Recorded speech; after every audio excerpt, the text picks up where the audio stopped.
Okay, so let's just dive in. Uh, and before we get started, as I mentioned, the Women's Leadership Challenge for our February cohorts is open for applications. I have now half of the spots are full in the virtual cohort and half of the spots are full in the DC cohort. Probably not going to do cohorts again until 2026, to be honest. So if that's of interest to you and you want to level up your game, navigate a transition, craft your legacy, be a badass change maker, write your book, be a thought leader, run for office. There's so many things that women have done. I can't even emphasize all of them. You're going to want to schedule a call with me. And, if money is an issue, let's talk about funding and see if there's a way that you can get it funded. So I'll put my Calendly link in the chat if you want to schedule a call with me. And applications do close January 31st. All right. Let's move on. I think we have most people are the same. I don't know. I think Shaz and Nitu and Danny are new. So if we all could do the whole thing of putting your name in the chat again and your position, your LinkedIn, just for the new people who are here to welcome them. As you may know, and sorry for the repeats for people who have already here, I'm an international speaker, leadership trainer. Today I did 2 leadership trainings for Barclays on navigating change and VUCA, the VUCA world. Done trainings for a million companies, government agencies, nonprofits, you name it. I've probably done a leadership training for them at some point or spoken for them or their women's ERG. Writing 3 books about leadership, social change, and feminist leadership. I was a Bellagio fellow. I gave a TED talk, and I host some Anthropolitics. And I share my link in the chat for those of you who have nerded out with me about the end of democracy. I was published today in Blue Lines magazine about that bill I was talking about, HR 9495, and how it's similar to Orban and Putin. So that was the feature article on New Lines today, which was cool. So I'll share it with you all who are interested in especially global politics. As I mentioned, Empower Global, we do full-scale leadership assessments, consulting, diagnostics, like really full-scale year-long leadership accelerators, executive coaches, and I have people all over me all over me around the world who are facilitators and coaches in different languages so that we can serve global clients. We're also designing a cross-cultural leadership course. Some of our clients, Monday, Aspida, U.S. Department of Homeland Security, Graham Packaging, Global Bankers, etc. We've already gone here. All right, so let's just dive into leading change. This is my favorite topic. When I designed the women's leadership course, I had just come from Ashoka, where I was the head of global engagement for Ashoka. And Ashoka is an organization that has all of these social innovators who are doing cool things all over the world. Like Mariana, you're not a fellow yet. You will be, I'm sure. Are you guys Ashoka fellows yet? No, we're not, but we are in the process. The thing is that with Colombia, they're really careful on the process, but we are in the process. Good. I'm excited. You're like classic Ashoka material. So they find all these amazing social innovators that are just doing things differently and creating social change on everything from poverty to climate change to human rights. And I was their head of global engagement. And what I really realized was um, so many of the social change strategies they were using, like there's a lot of books about change, and I love a lot of them, but none of them captures everything. There's so many different strategies that you can leverage to create change on the issues you care about, and there's a lot that haven't even been designed yet. And especially with technology coming out and the new utilizations of AI and civic participation, which Mariana will talk about, and online activism, there's stuff that doesn't exist yet. And I think I get so jazzed about it because I feel like there's so much room to be creative about how you create change. It's not like, a criminal trial. Here's the one way that you gather the evidence. There's so much variation in how you go about fostering social change on issues you care about. And the other reason I'm really here is because I think protests are great. I think they establish a lot of support for a cause or helped end of war at Vietnam. But I think a lot of people end up going straight to a protest and thinking that they're making a difference. And that's not the best way to make a difference. And there's so many strategies that are much more effective. It feels good to attend a protest. We should keep doing them, but there's so many more ways you can create change that are much more effective. But most people just don't know because we don't learn how to create change in school. We learn how to read Virginia Woolf and do math problems.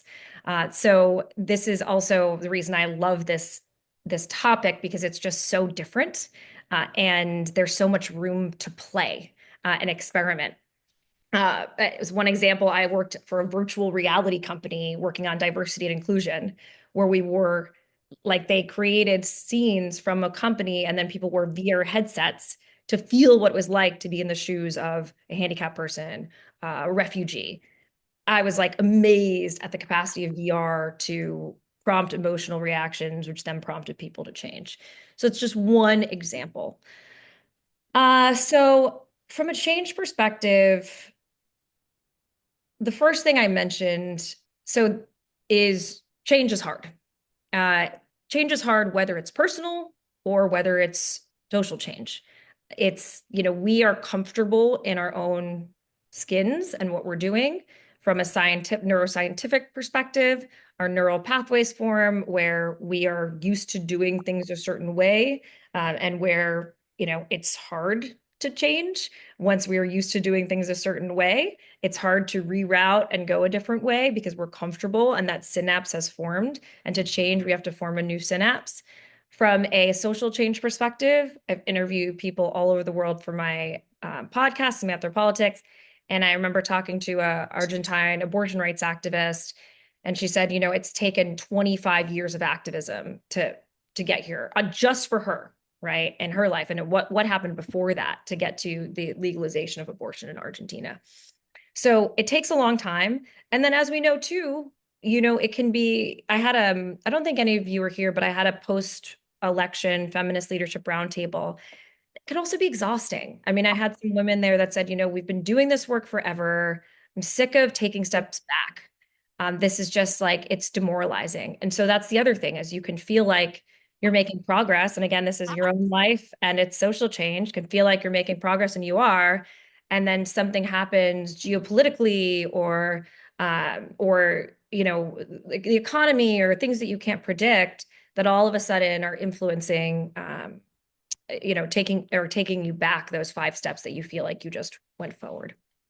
So this quote is actually typically wrong. It's typically first they ignore you, then they laugh at you, then they fight you, then you win. It was wrongly attributed to Gandhi.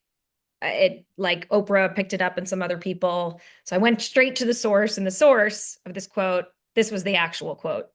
First they ignore you, then they ridicule you, then they attack you and want to burn you, which is a little scary. Uh, and then they build monuments to you. And I loved that variation because I was used to the one that's then you win. So I like this variation of not only do you win, but all of a sudden they're praising you at the end of the day. So this is the long haul, and social change activists, we have to know that that stuff doesn't happen overnight. That being said, there are small changes we can implement in our lives and from a change perspective that can give immediate wins. And it's so important that we celebrate those as we go.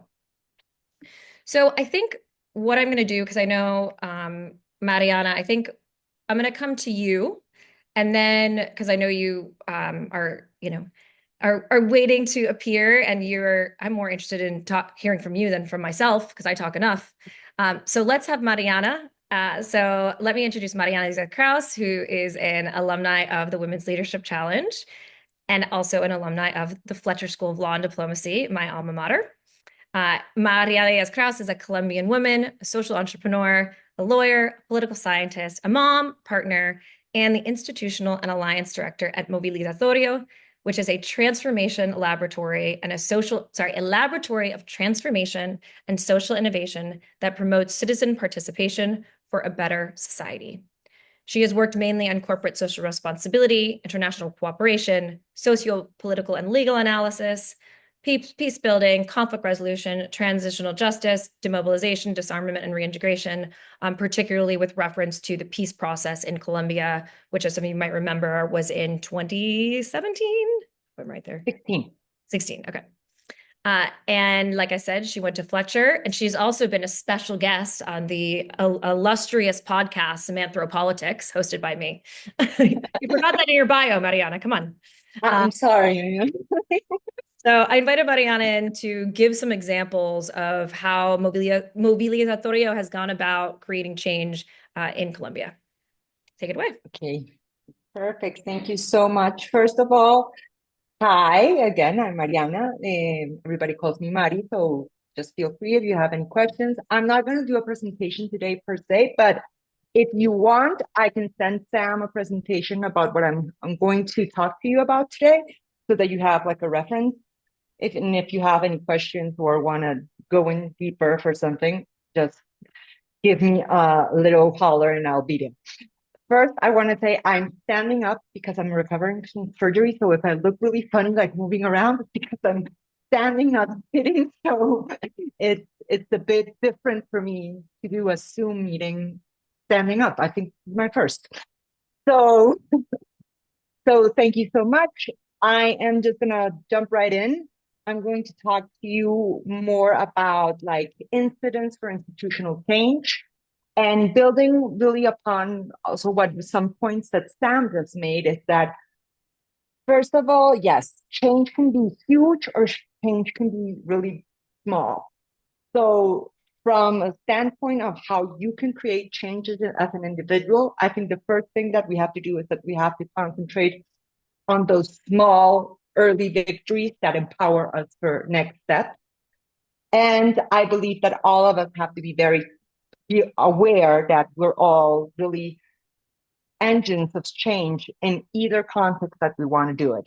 So please, I'm not looking at the screen right now because I'm looking at my slides, some pointers. So please, if you have a question, you just speak up because I'm not looking at you guys.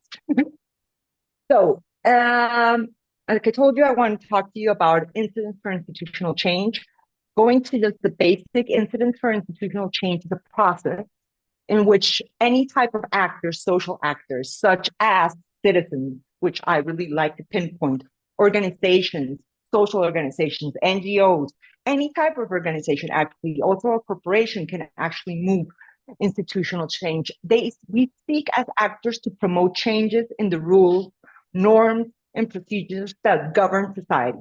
These changes can take various forms, such as the adoption of new public policies, the modification of laws, or the creation of new institutions, or itsy-bitsy tiny changes that make a policy just flip a little bit around or recognize something or create a better context.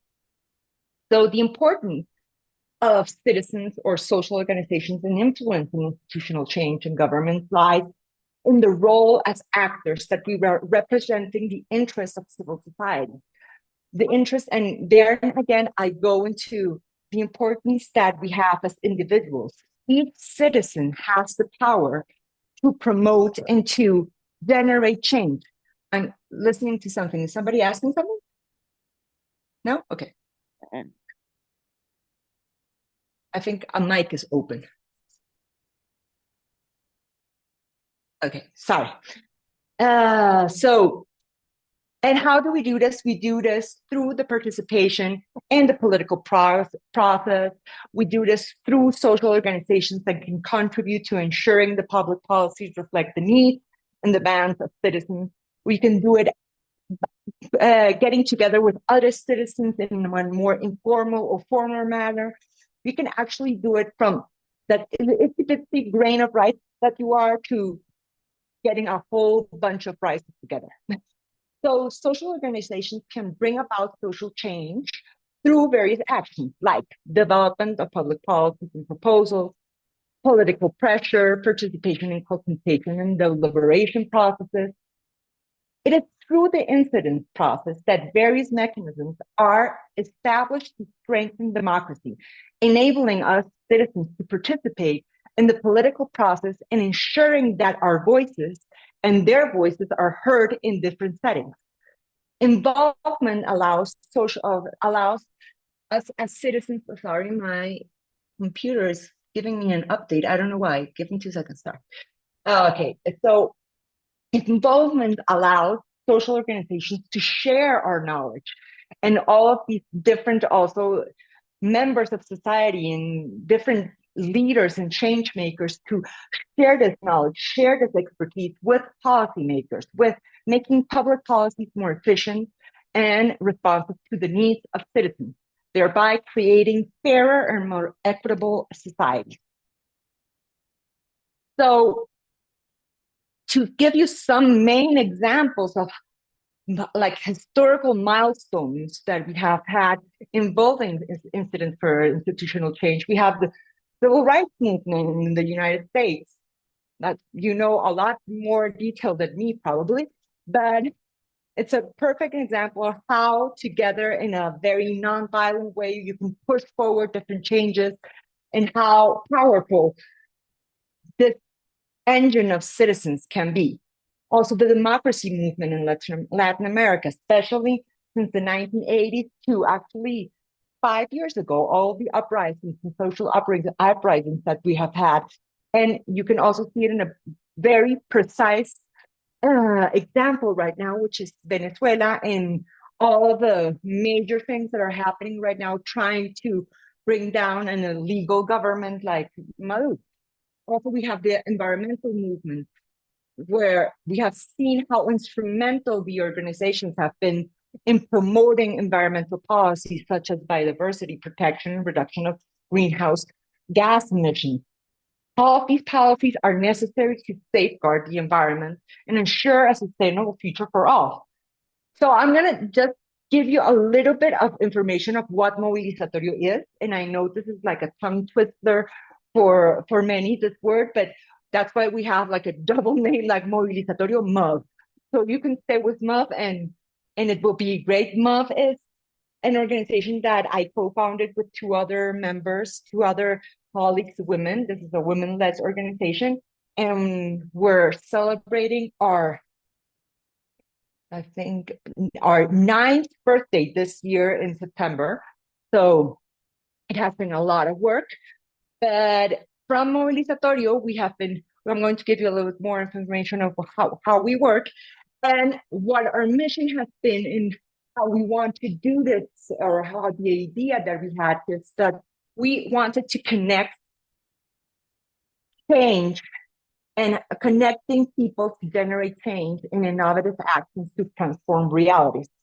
So our mission is to mobilize citizen power in pursuit of socially and environmentally equitable world by transforming ideas into action and passivity into social and environmental movements. This is the point where I tell you that each one of us can actually be a change maker. Each one of us can be that little engine that ignites a big change. We are a Latin American-based women and youth-led lab that mobilizes people, organization, networks, technology, and resources to change within global reach.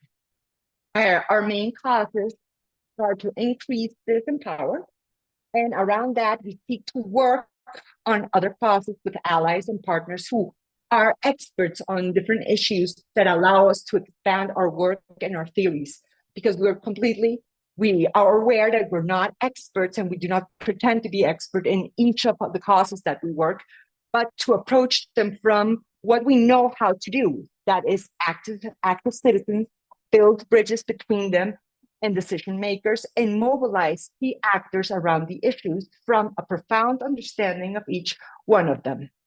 Our main causes are mobilization and collective leadership, peace, reconciliation, and human rights, environment and climate change, democracy and justice, migration and integration, media literacy and misinformation and polarization, which is really hot right now with all of these meta changes about fake news and how they're going to manage it, and education and childhood, and gender inequality. I think I'm not leaving anything else. So Just before I go into the examples, does anybody have a question? Good? Sam, you open your mic. I think we can rock and roll. Okay, perfect. So I'm going to give you some examples on how we have done different projects that can actually give us this feeling on how we can create change. So this is a project that we called Let Them Hear You.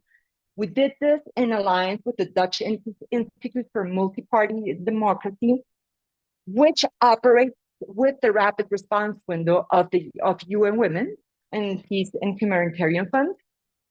So we work to influence the government and Congress for the 2022-2026 term to ensure that the voices and needs of women who have been victims of armed conflict or are ex-combatants of the armed conflict or are signees of the peace agreement were considered in the decision-making, policy creation, and the implementation of the peace agreement. We talked about this for 2 seconds.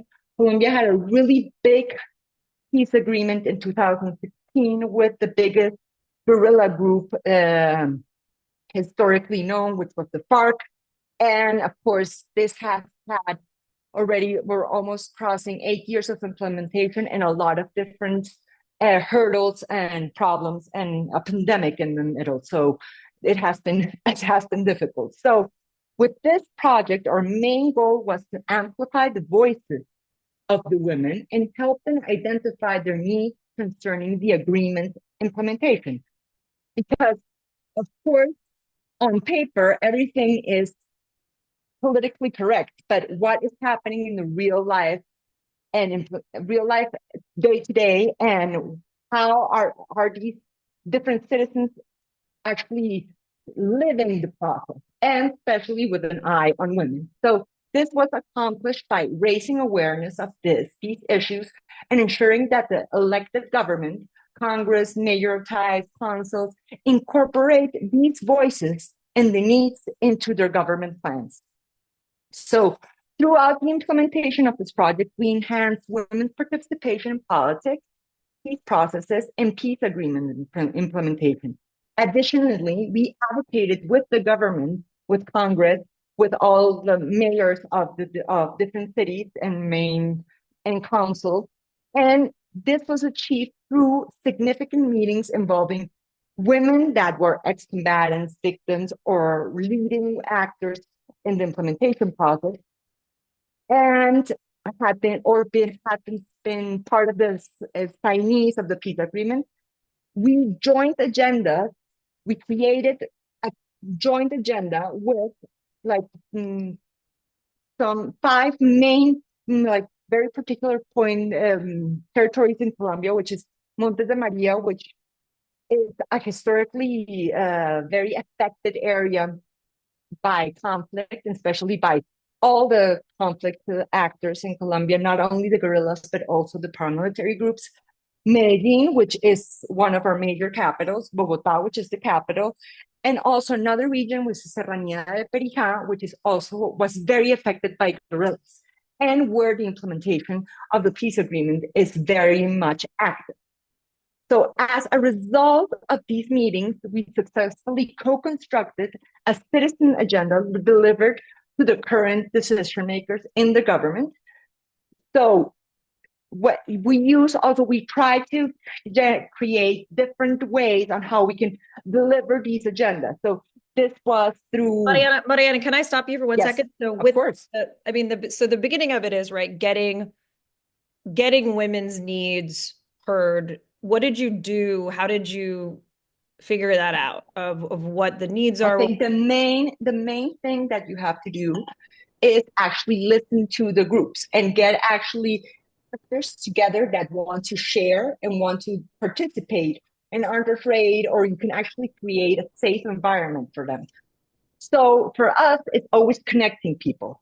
So we work with different victims organizations, with different ex-combatant organizations, with organizations that are working in the peace efforts in different regions. And we got little working groups going together Mm. and creating trust between them and asking them, okay, if you could ask your, like, there's a saying in Spanish, la lista al niño Dios. It's like, if you could give Santa's letter of your wishes that will come true, what would you include? That's what And you but actually asked that, them? yeah, exactly. It's like, cuál es tu lista, niño Dios? What is your letter to Santa? If you could get everything, what would you tell Santa that you want? Around, of course, peace and security and how they were living the implementation of the peace agreement. So we got them, actually, that's the starting point of everything, is actually getting everybody in a same level of chaos. Like, for me, it's that I want to have more political participation. For me, it's more, for me, I have to create security. What I'm having problems of domestic violence. How can I participate if I'm not being protected in any way? For me, it's education. How do I get daycare for kids? And that's why it gives me space to work with this and this and this. So you hear a lot of things, and you start also to create a mythology that this, you're going to see this in the different examples. You create a mythology that you also make people aware that their wishes have to be attainable, and not, oh, Santa, I wish for world peace tomorrow and that everybody sings Kumbaya together. Like, of course, that is a bit difficult for Santa to create. So what can actually be achievable? And when you do that methodology of making people aware and accountable of what it means for that to become true, you start getting agreement between people and saying, you know what? Yes, security is the main factor, because I cannot leave my house and participate if I'm having domestic violence issues. Okay. You know what? Uh, Having political spaces, safe political spaces, is vital for us. And then you get agreements within them. And with that, you create an agenda that is concise. Also, for institutional change, you cannot go on in external documents and, like, the everlasting. You have to be precise and strategic. Okay, like, what can actually be attainable?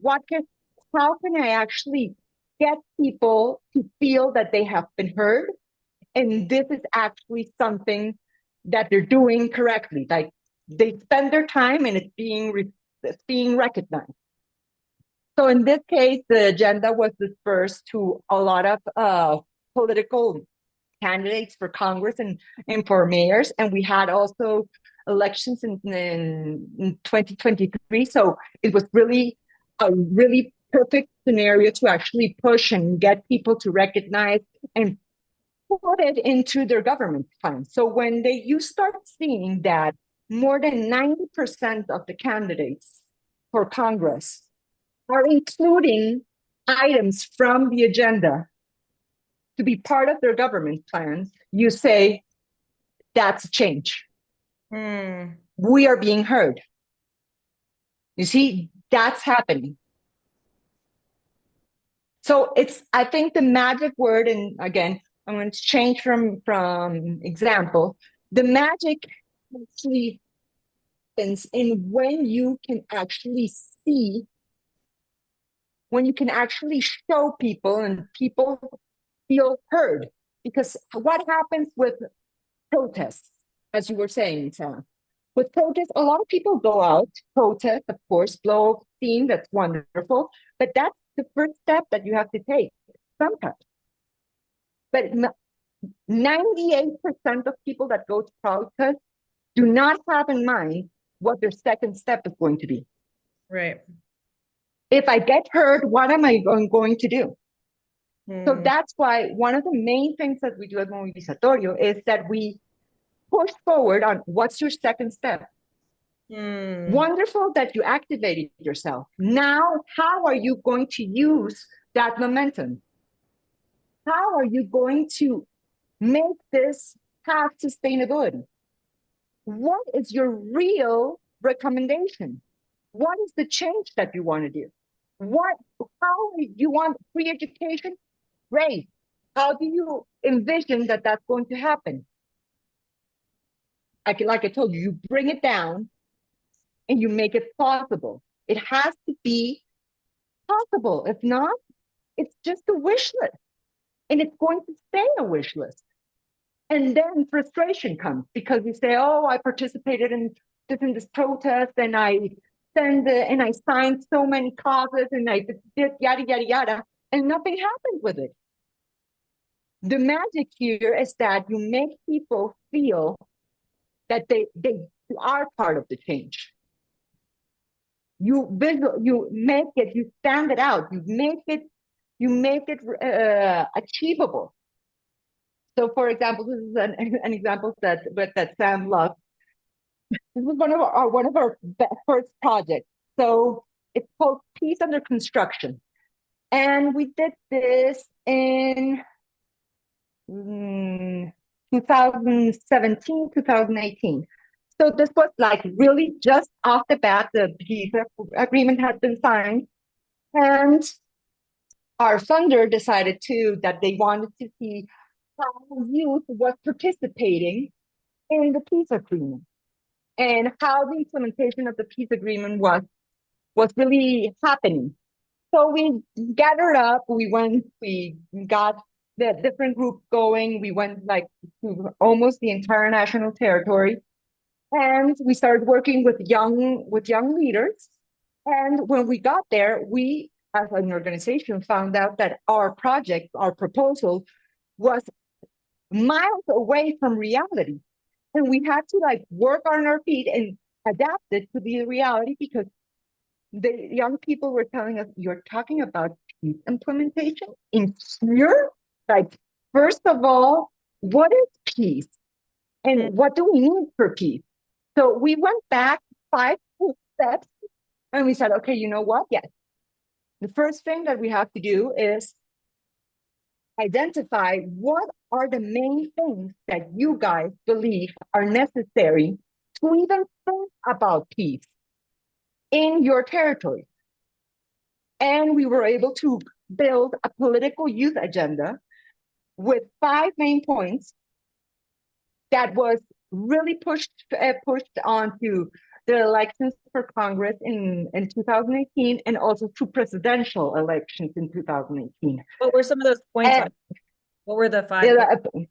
Yes, I'll tell you. The main points were access to high standard education, access to truthful information, because of course we were starting with a lot of problems with fake news, especially around oh my God, especially around the peace accords and the implementation of the peace accords. And it was rule reform. Oh my God, I'm missing one. I'm sorry. Education, rule reform, access information, and dignified employment. So we got this like really to the point agenda, which was super successful, and because there we got 99% the of the what of the candidates to the Congress to put the entire agenda in their government plans. And then for the presidential elections, the 3 candidates that were up for the presidential elections had commitments to the youth political agenda. Wait, but so how did you do that, Mariana? How did you get that into their? We did it by 2 ways. We did it in normal activism, like person going, giving agendas, going to rallies, and also we use a really neat technological tool, which was that each time we have a technological tool that each time that somebody signed or supported the political agenda on our webpage, we got that immediately sent an email to like the interested parties that we wanted for them to actually get on our side and to notice the youth political agenda. So it went to all campaign managers. public speakers, the what the candidates per se. I'm sorry, my mom job is now here. Hi, Steve. Vamos, está en la clase. Estoy dando clase. Ya. Ah, bueno, mi amor, ahorita no puedo. Okay, sorry, guys. No, no pasa nada. Seconds, I'm so sorry. So some of the things that already stuck out to me from Mariana is you have to be Okay, good. okay. So, that was the main point was that, and this technological tool is, of course, when you get 200, 300 emails a day about the same subject, it forces you to say, okay, who are these people? Are you blocking my email? So that was really successful to opening up different spaces and to actually get them to listen to our youth political agenda and to actually get people very interested around it. And the other thing that was that was like the first phase. And the second phase about it was that once all the candidates were elected and the government was established, and we had to say, okay, how do we make something possible of this political youth agenda? And all the participants of the process decided to concentrate on the education issue.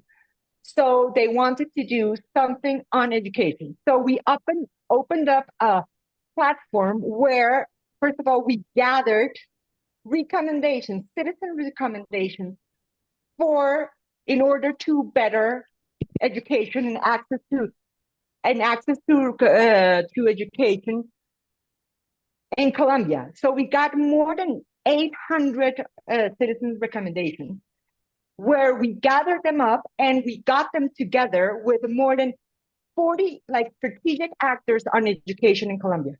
And we got all the proposals, got the 40 strategic stakeholders, and we started going through all the proposals and contacting also the people that sent the proposals and getting a lot of information like, okay, we're doing this, we're listening to this is the debate that we're having, and communicating very openly on what we were doing with those proposals and how we saw them, if they were viable, if they were possible, if what was happening.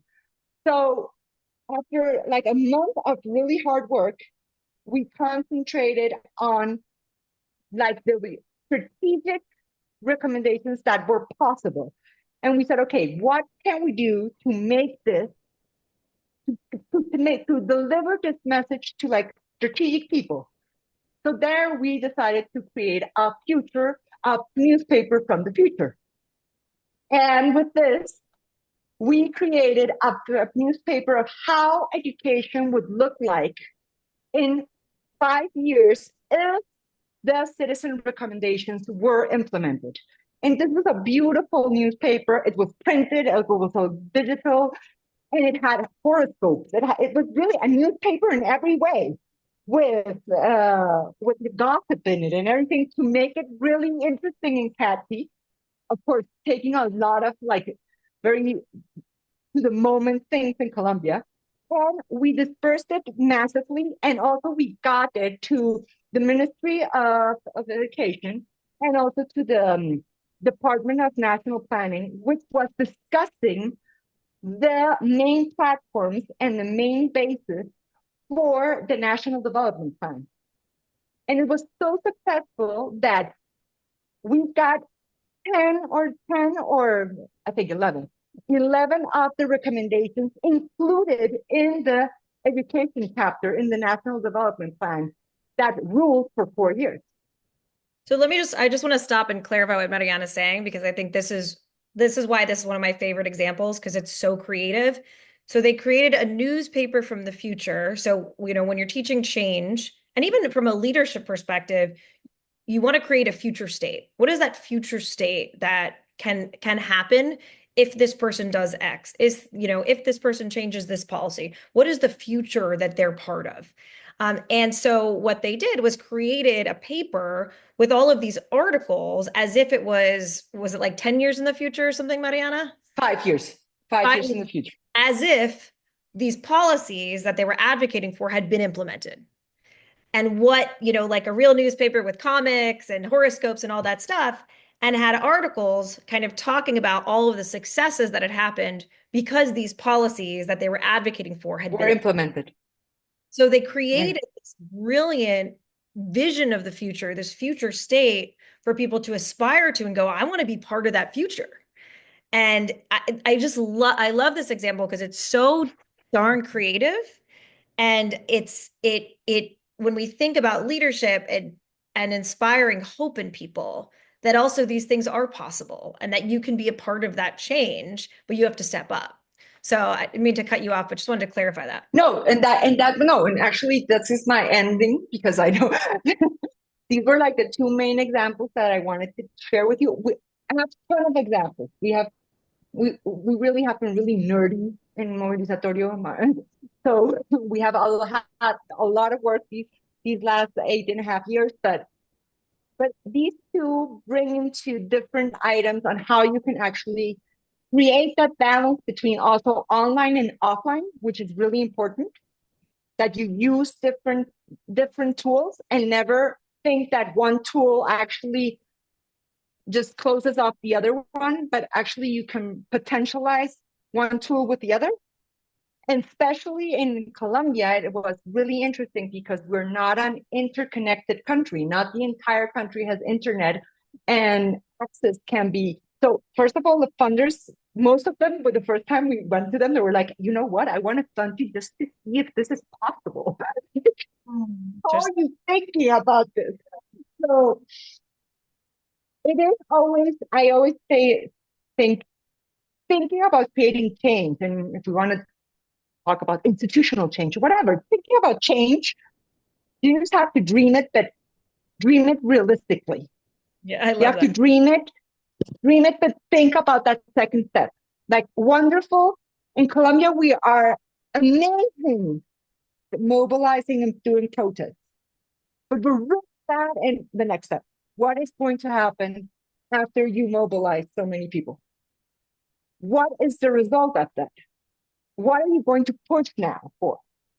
Right. And also recognizing people, recognizing their time, their effort, that they see that something is being, that they're being heard sometimes.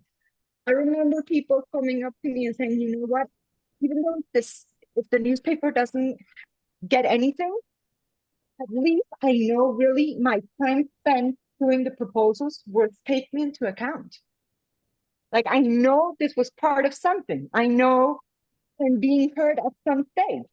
And also bringing people down to reality. I know this is a party pooper thing, but you have to bring people down to reality. You cannot live in Santa's letter. That's not real. You have to bring people into reality, glorify your early victory, build upon them. And the other thing is that stop being angry. Build from a place of hope. Build from a place of illusion. Build where you're inspired. Because if you're really angry all the time, at the end, your results are going to be angry as well. Mariana, I love that. Dream it realistically, build from a place of hope, be precise and strategic, build when you're inspired. So Mariana, Leslie, do you have something to add? Oh, and I was waiting for the question and answer period. I was just Go ahead. preemptive. I was doing a preemptive hand raise. So finish All what right, you're saying. I Leslie, was go. just Yeah. being preemptive. No, Yes. it's okay. Go ahead, Leslie. Oh, no, no. Finish what you're saying. I was just didn't mean to interrupt you. I just thought you'd finish your thought and then you'd see my hand and you'd go to me. Yeah. So go ahead, please. Leslie is our speaker tomorrow. So I just have one question for you, Mariana, just in case anyone needs to drop off for the end. You took the Women's Leadership Challenge when you had already started Movilizatorio, were already a change maker. So what was valuable about being in the Women's Leadership Challenge for you? For me, it was amazing to actually, I think all of us can have the feeling your context becomes your world, right? So first of all, to open up and have like really different leaders from different sectors, from different points of view was amazing for me because of course I have been working for 20 years in Peaceville. And so of course my subjects get a little limited because everything goes through that lens. So it was amazing to see people in finance, leaders in other areas, like go. And also, what I found amazing was to actually see that even though their context and their businesses were completely different, we all go through similar challenges, through similar things. I remember a class that we did on what were like our worst experiences with donors.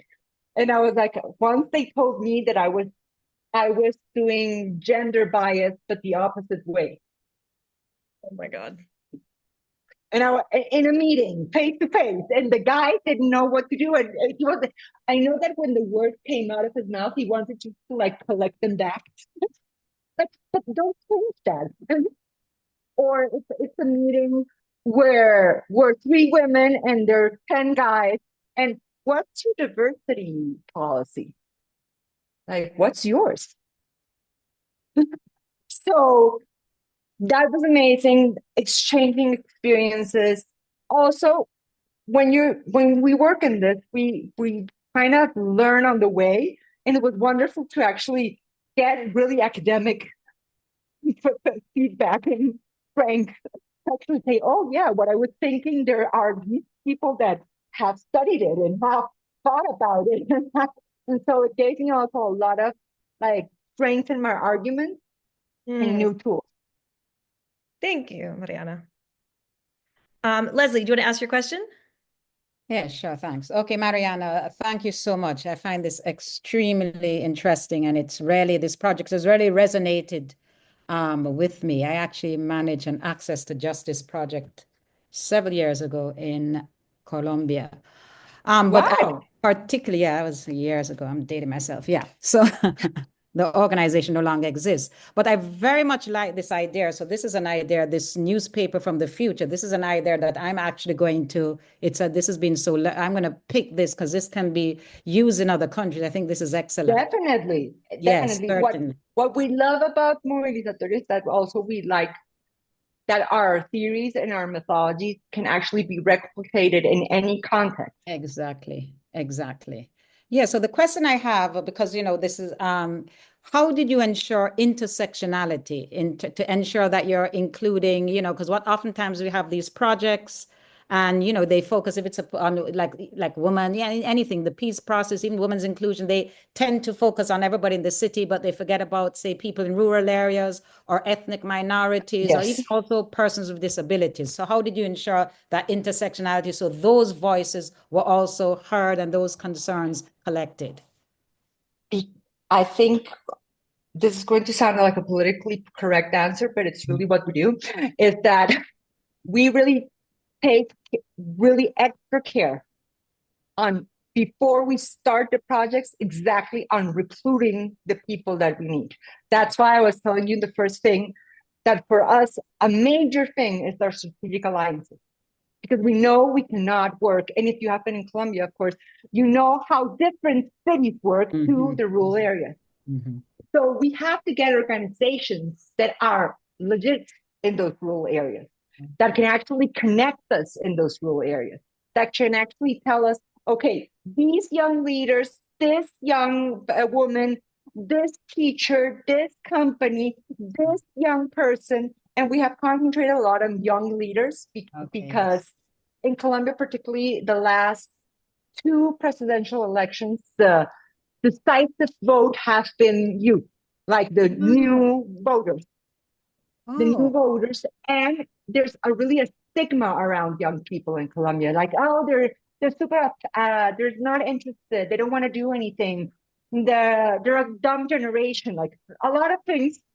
So what we wanted to, from the get-go, it resonated like no segment of the society, especially young people, can be left out because they don't want to work in the same old way that we have been working on for years.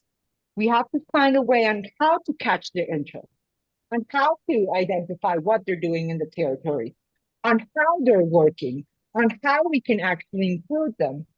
So strategic alliances is like the main factor for any project that we do, because it's actually with those strategic alliances that we can actually go in to different territories and get actually the diversity and the inclusion that we need. Or we're just preaching to the choir. Right. Okay. Thank you. So interesting. Thank you. I'm going to read up on this. Thanks, Samantha, for sending the link. Yeah, I should have donated you guys. So one thing I do in the Women's Leadership Challenge is I match make people between cohorts. So Mariana and Leslie were in two completely different cohorts. I really did not match make you both, but I should have, to be able to learn across borders, because absolutely that's what I saw at Ashoka, is a lot of times there's social things or creative tactics that are being used in one country that are creating change, but they're not being implemented elsewhere because people are not talking across borders in terms of sharing those social change strategies. And I wanted to be able to mechanize that process. So, we're 5 minutes to the end of time, but I just wanted to say thank you, Mariana, for your insight and your wisdom. And I'm just I so. hope I held up to this wonderful context that course. Samantha gave of me. It's I love your creativity, your drive, your brilliance, your realism, your grounded optimism. That's my latest leadership terminology I've been peddling, grounded optimism as a leadership quality. So I'm so amazed by you. And it's a privilege to be able to teach leadership to people like Mariana and Leslie, which almost seems funny to me sometimes. But part of it is bringing these women, amazing women like you all together, because it's not only about me knowing the answers, it's about learning from one another. And that's why the Women's Leadership Challenge groups are so small. Mariana, I'm just wondering if someone here is feeling, they might want to do the Women's Leadership Challenge, but they're worried about time or money or commitment or whatever. What advice do you have for them? Well, first of all, if you make time for great things. So believe me, I am mother of two. Movilizatorio, I am actually the mother of the 80. And so you said we have, believe me, you can do it. And it's a schedule. The schedule of the class is really actually easy and accessible. That also, when it's impossible, it's not the end of the world that you couldn't connect. Sam gives you the entire material before. So if you are really committed and you get a read on and stuff, only reading the materials, it's really inspiring, and you connect it to it. And the different things that she puts in, it's like, that's what I do not have time for, like searching for those types of materials. That's what I didn't have time for. And the challenge gave me like that in a wonderful package. And even though sometimes I couldn't connect, or I come in late or had to leave early, I think it's very, very doable. I was one of the scholarship ones. I didn't have the money. So Sam had like different options, and okay, we can do this and this and that. So I think your openness, Sam, on how it can be possible, I think that's the main area. And I would definitely just say to you, do it. If you have this interest, just do it. It's very enriching. It flies by. It's so fun. Really, it's not. It flies by, and you just, it's the time for you. I always took it like it's a present that I'm giving myself, and it's just, you get organized. As women, we're multitaskers. Thank you so much, Mariana. And I think just I want to we're closing in on the end of the hour, but as I mentioned, the Women's Leadership Challenge is a year-long challenge. You're going to step in your power as a woman. I'm very academic wonky. There's a lot of great reading and podcasts and TED Talks and all these things that are accessible to you to be able to accentuate your learning journey. And you go through the 5 stages of transformational feminist leadership development to be able to get whatever it is that you want in this world or create the change that you want to make surrounded by these unbelievable, amazing women. So I'll put the link in my calendar if that's of interest to you. You want to talk about it, see if there's a way you can make it work. I think I mentioned at the beginning of class, I have about half of each cohort is full, and there's only 8 spots per cohort. So you're going to want to book that time soon. And then you belong to this amazing community of women who continue the conversation, like Mariana and Leslie, which leads to my next point. Our speaker tomorrow is Leslie Richards, who is the Deputy Chief of Party for Democracy International in Bangladesh. And she's an incredible change maker as well. And we're going to be continuing on the path about talking about change, becoming a change maker, mapping your own change journey. How can you make change? And that's at 1 p.m. tomorrow. And then the class on Saturday is also at 1 p.m. It's on AI. I asked a question in the Facebook group. Tori, who's teaching the class on AI, wanted to know if anyone had any specific questions related to AI, any specific projects that they want to use AI with. If so, just shoot me an email or comment in the Facebook group so I can send that along to Tori before Saturday's class. So why don't we close tonight, as we usually do, with one insight in the chat? One insight that you're leaving with here today. What is one insight from today's class?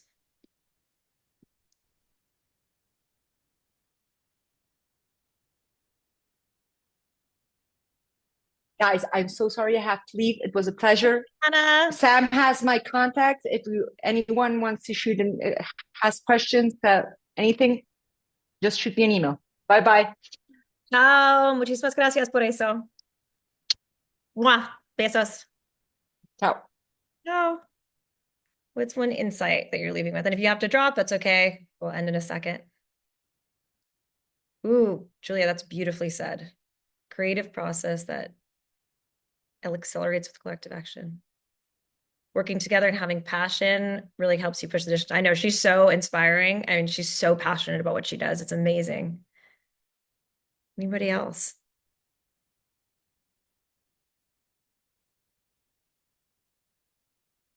Yeah, make each other feel they are part of the change. Figuring out step 2 to benefit from your momentum. Yeah, so many things here that she's really figured out so much. And I'm in awe of having taught her leadership. It's kind of bizarre, but I learned from her too, right? I always learn from the women in my cohorts. So thank you so much, everyone, for coming.